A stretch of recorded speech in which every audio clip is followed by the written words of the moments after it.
Breaking on NBC Boston tonight, a suspect now in custody for the death of a bicyclist in Back Bay. We're live with the latest. Plus, fired by President Trump. Why fire James Comey now and not months ago? Right now, questions are mounting as James Comey is no longer leading the FBI. Tonight, live team coverage with reaction and what this means moving forward. Also, tragedy on the Cape, what police are telling us after divers find a man submerged in 15 feet of water. NBC Boston Tonight starts right now.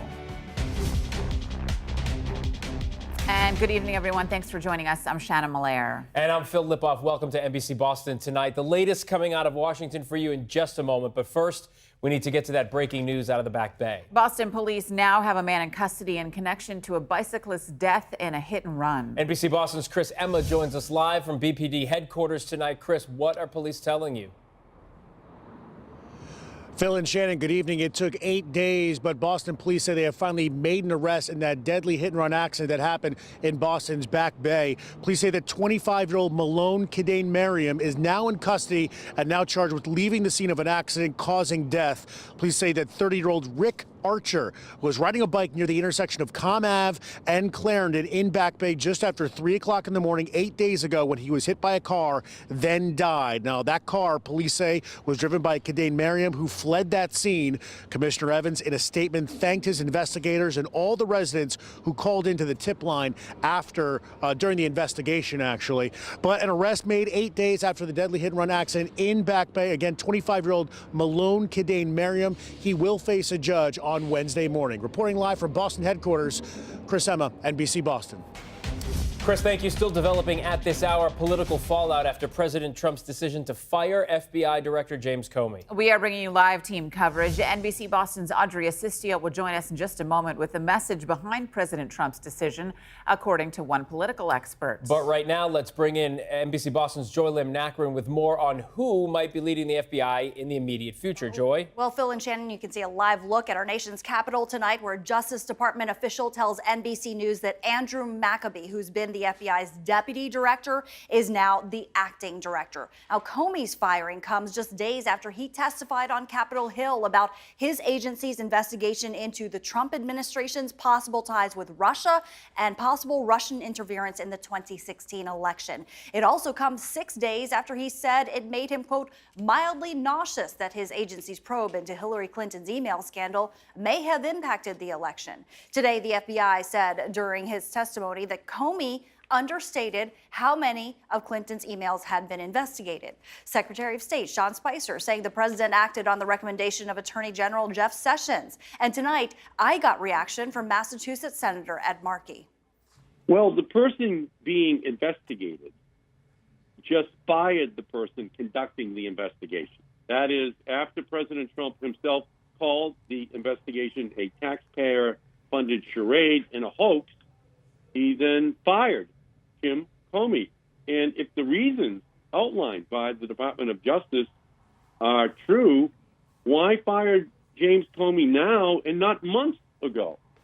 Now, Comey led the FBI since 2013, and NBC News has learned that he found out about his firing at the FBI's LA field office just as cable news networks blasted the news right while he was being notified about it. Reporting live, Joy Lim Nakrin, NBC Boston.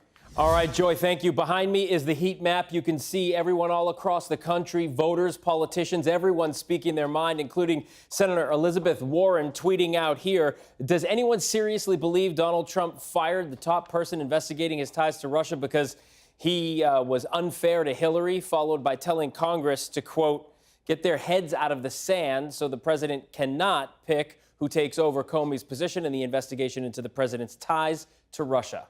Well, while the discussion continues on social media, we want to bring you more than just 140 characters worth of insight into what this means moving forward. NBC Boston's Audrey Assistio spoke with a political scientist from UMass Boston. Audrey, what'd she have to say? Well, Shannon, Erin O'Brien says that the move just doesn't make political sense. And she says the timing of Comey's firing makes the conversation all about Russia. He assured Boston College during a cybersecurity conference back in March he was in it for the long run. Hope you'll do it many more times. You're stuck with me for about another 6.5 years. But James Comey's time as FBI director was cut short Tuesday. President Donald Trump fired him. Erin O'Brien is chairperson of the political science department at UMass Boston. She believes the timing of Comey's firing is bizarre. Where there's smoke, there's fire. You know, like, you just fired the person who's looking into you. If you had nothing to hide, you wouldn't be doing that. The FBI has been investigating allegations that people involved with Trump's presidential campaign had undisclosed ties to Russia. Trump is really good at, when something's going bad for him, throwing a diversion. And I think he really misplayed with this diversion. And when it comes to Trump's termination letter to Comey, it's odd that you're bringing up, you cleared me 3 times, but I'm still firing you. It's strange. And it's strange in a way that I think is going to have political blowback for the Trump administration. And so what's next? Well, O'Brien says that Russia will likely dominate the headlines and discussions for quite some time. She, of course, saying that is not good for the Trump administration. We're live in Boston. Audrey Assistio, NBC Boston. Audrey, thank you. And of course, for the latest on Comey's firing and his possible replacement, be sure to tune into the Today Show tomorrow, right after NBC Boston Today, which begins at 4:30. This is new at 11. Police in Lowell are investigating after a 14-year-old boy was shot in the head. Police say the bullet appears to have come from inside the house where the boy was found. The victim was rushed to the hospital and is expected to survive. Also new tonight, a man who was out fishing is dead at this hour after what investigators are calling an accidental drowning on the Cape.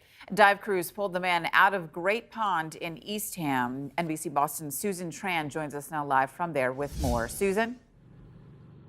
And Shannon, the fire chief says even before the man reached here at Cape Cod Hospital, there were several attempts to save him. There was a bystander who tried to reach him but just couldn't.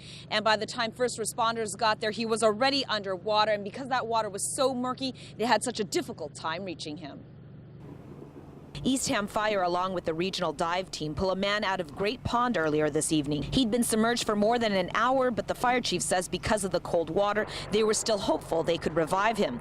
The EMTs worked on him the entire time as they rushed him to Cape Cod Hospital, where the district attorney's office says the man died. Eastham Fire says the call came in around 5 this evening that a man in a 12-foot fishing boat coming back to shore was in the water yelling for help. Divers from throughout the Cape came out to scour the murky water.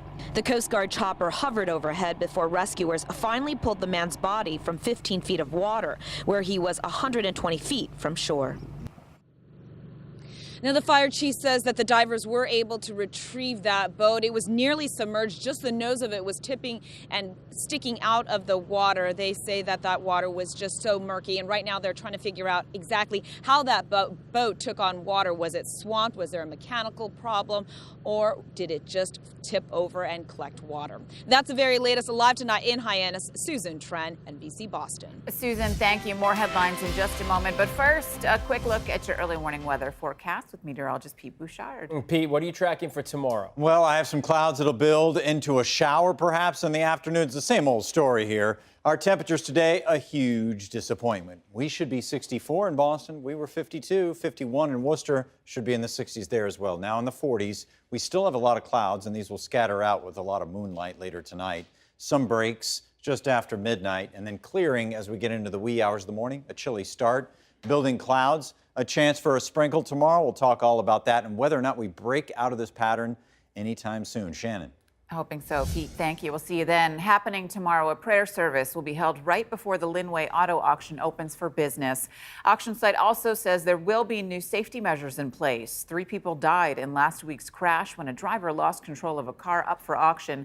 9 others were hurt. No charges have been filed against that driver. New tonight, federal investigators speaking to shocked parents and students as a high school track coach faces child pornography charges. NBC Boston's Frank Holland joins us live outside Wellesley High School tonight with more. Frank? You know, parents wouldn't say a lot about their meeting with federal prosecutors and federal investigators here at Wellesley High, but some did say it's just unsettling to think that Coach Walter Johnson was so close to their kids before he was fired. I just want my daughter to be safe. Gary Lee had questions after the arrest of a Wellesley High track coach on child pornography charges.